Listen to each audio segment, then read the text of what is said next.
नमस्कार दोस्तों, स्वागत है आप सभी का हमारे इस वीडियो में। इस वीडियो में हम एनसीईआरटी क्लास 10th के मैथ के चैप्टर सेकंड के प्रश्नावली 2.3 के क्वेश्चन नंबर 3 को सॉल्व करेंगे। तो चलिए देखते हैं इसमें क्या दिया गया है।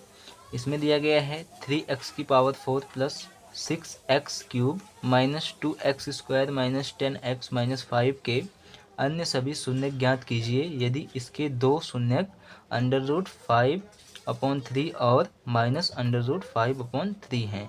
इसमें कहा गया है कि यदि दो शून्यक जो है दिया गया है तो ये जो बहुपद ऊपर दिया गया है इसके अन्य जो शून्यक हैं उनको ज्ञात कीजिए। तो चलिए हम इसको ज्ञात करते हैं।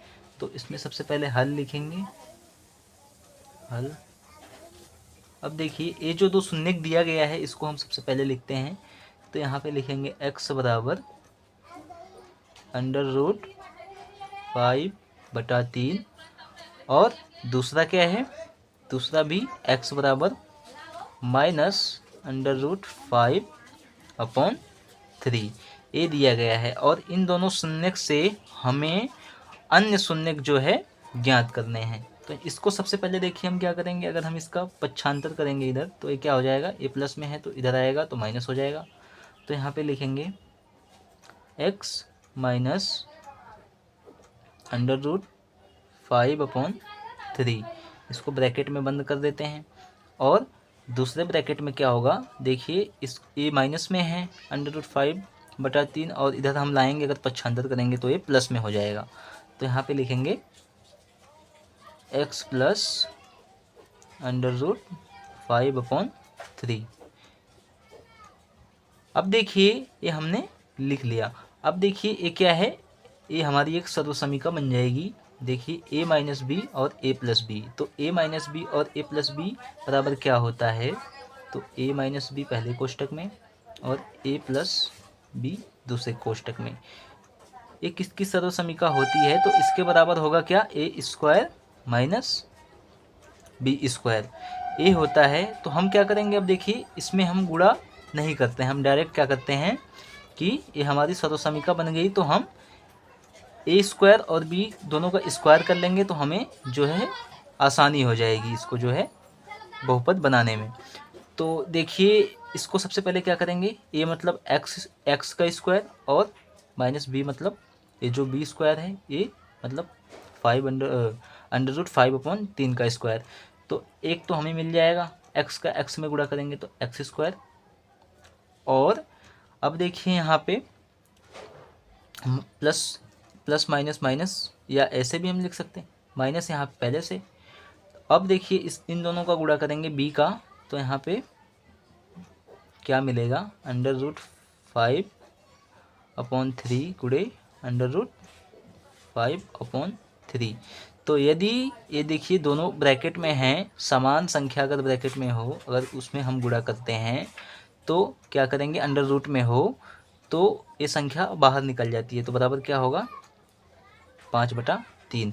यदि हम देखिए, मैं आपको थोड़ा समझाने का प्रयास करूँ, यहाँ पे √2 गुणे √2 हम करेंगे तो क्या है, देखिए ये दोनों समान संख्या जो है कड़ी में है तो ये जो है 2 बाहर निकल जाएगा।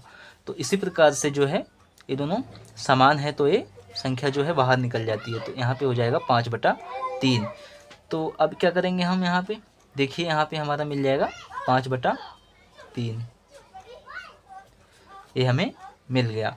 अब देखिए क्या करेंगे, इस समीकरण को संतुलित करने के लिए अब पूरे समीकरण में हम 3 से गुणा कर देंगे। तो यहाँ पे लिखेंगे पूरे समीकरण में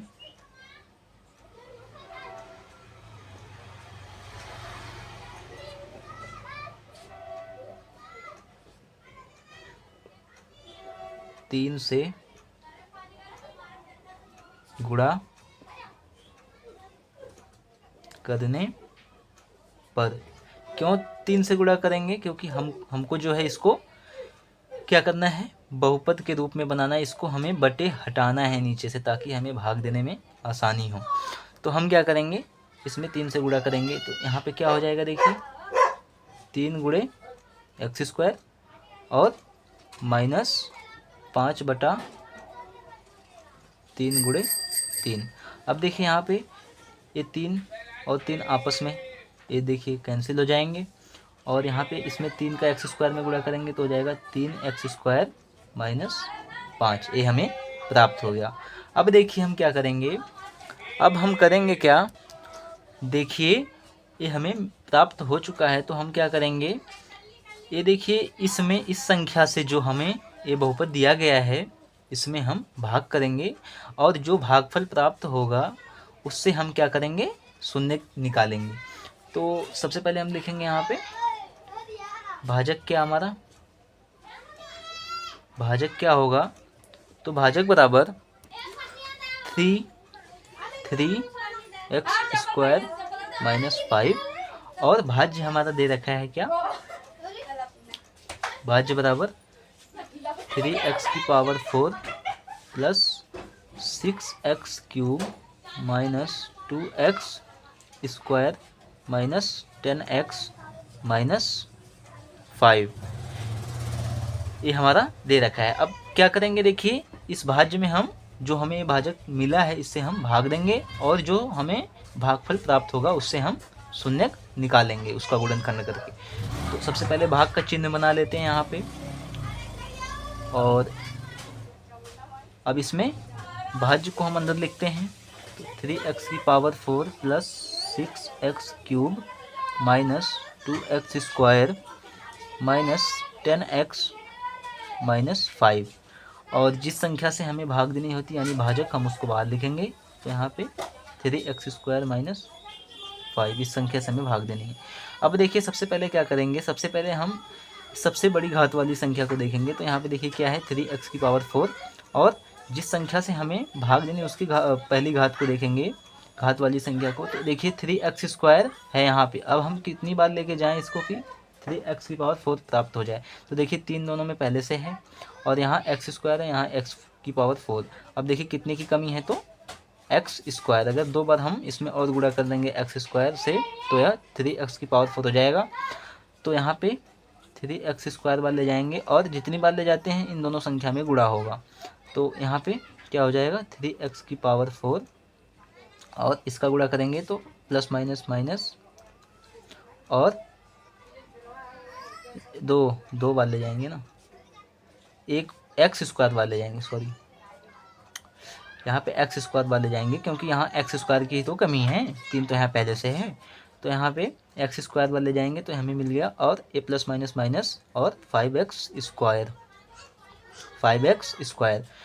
अब देखिए क्या करेंगे, इसके हम ओरिजिनल चिन्हों को लिखेंगे तो यहाँ प्लस होगा और ये माइनस। अब हम इसके विपरीत चिन्हों को लिखते हैं तो यहाँ पे प्लस का माइनस और माइनस का प्लस और एक लाइन खींचेंगे और देखिए ये दोनों प्लस माइनस आपस में कैंसिल हो जाएगा और ये प्लस 5x² में से 2 जाएगा 2x²। तो यहाँ पे बचेगा 3x² और यहाँ 6x³ चौका त्यों, ये माइनस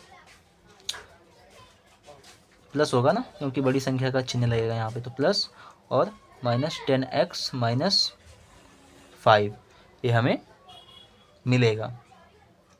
अब देखिए कितनी बार हम ले जाएं, तो देखिए यहाँ पे 3 दूनी 6, तो 2 बार ले जाएंगे तो यहाँ पे 6x 3 दूनी 6, 2 बार ले जाएंगे तो 6 मिल जाएगा और एक x की कमी है यहाँ पे 3 है, यहाँ पे 2 है, तो एक x बार और ले जाएंगे तो जो है हमारा 3 दूनी 6 यानी 2x इस बार लेके हम जाते हैं। तो यहाँ पे प्लस 2x बार ले जाएंगे तो इस संख्या का गुणा करेंगे 3 दूनी 6 और एक x यहाँ पे और 2x यहाँ पहले से, तो x⁴ और इसमें गुणा करेंगे तो प्लस माइनस माइनस और 5 दूनी 10 10x। और अब देखिए इसके ओरिजिनल चिन्हों को लिखेंगे तो प्लस में है माइनस और ये प्लस का है तो ये माइनस हो जाएगा, ये माइनस का है तो प्लस हो जाएगा।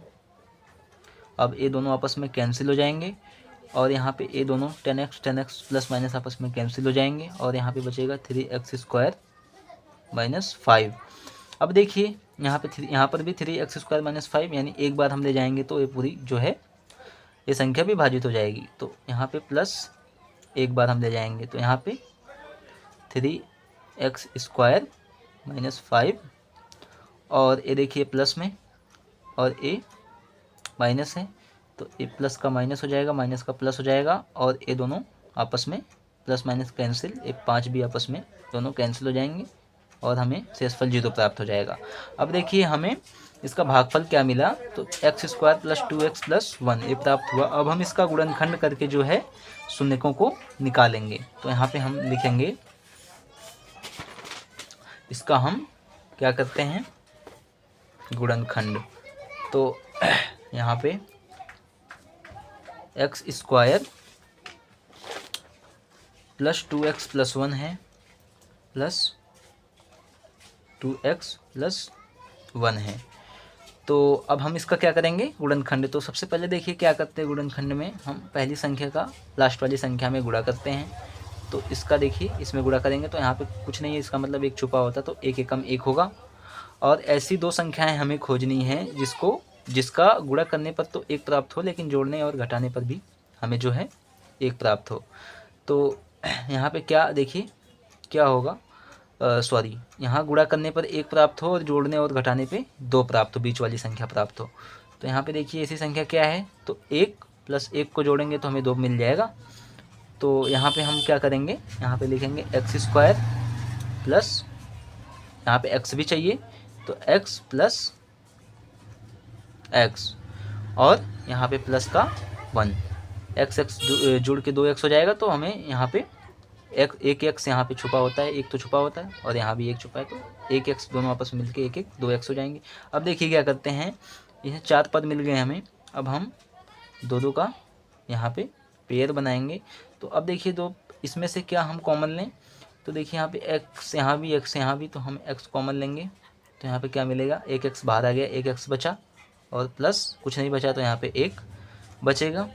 और यहाँ पे देखिए इन दोनों में से देखिए कुछ भी कॉमन नहीं लिया जा सकता, तो जहाँ कुछ भी कॉमन नहीं लिया जा सकता वहाँ पे हम एक कॉमन लेते हैं।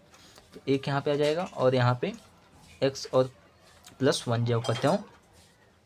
और अब देखिए क्या करेंगे, यहाँ पे ये जो दोनों समान संख्या इसको एक बार लिखेंगे, तो x प्लस 1, और ये बाहर वाली संख्या x प्लस 1 इसको भी एक बार लिखेंगे x प्लस 1।